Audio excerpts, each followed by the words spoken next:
সমঝোতার নির্বাচন, নিজেদের মধ্যে ভাগাভাগির নির্বাচন এবং সিলেকশনের নির্বাচন, এটা আমরা চাই নাই, মানুষ এটা চায় না।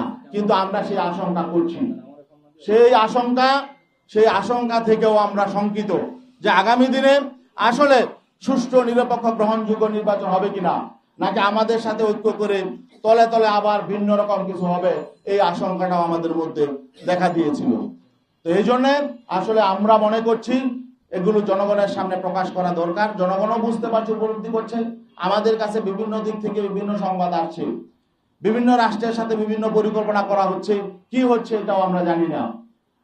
এখন বিশ্বস্ত, এখানে সমঝোতা সমন্বয় হতে হলে, ঐক্য হতে হলে পারস্পরিক শ্রদ্ধা, বিশ্বাস, আস্থা লাগে।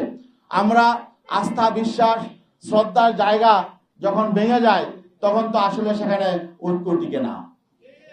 এই জন্যে আমি ইসলামী আন্দোলন বাংলাদেশের মহতারাম আমিরের পক্ষ থেকে আদিষ্ট হয়ে আজকে আপনাদের সামনে এই কথাগুলো বললাম। আপনাদের যদি আরো কোনো ব্যাপারে কোনো প্রশ্ন থাকে। ও আরেকটা বিষয়, আমাদের যেহেতু 268 আসনে ক্যান্ডিডেট আছে আর 32টা আসন এখনো ফাঁকা আছে, এই 32 আসনেও আমরা সমর্থন দিব। সেখানে কাদেরকে আমরা সমর্থন দিব সেটা আমরা মনোনয়নপত্র প্রত্যাহারের পরে আমরা ডিসাইড করব।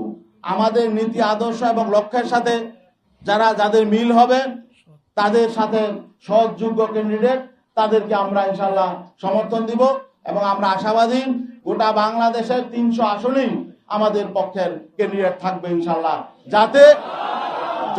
যাতে ওয়ান বক্স, যাতে পিসাব চরমনাই ইসলামের পক্ষে ওয়ান বক্স, সেটা যাতে সঠিক বাস্তবায়ন আগামী নির্বাচনে থাকে। এই জন্য আমরা ইনশাল্লাহ এই ব্যবস্থা আমরা করব।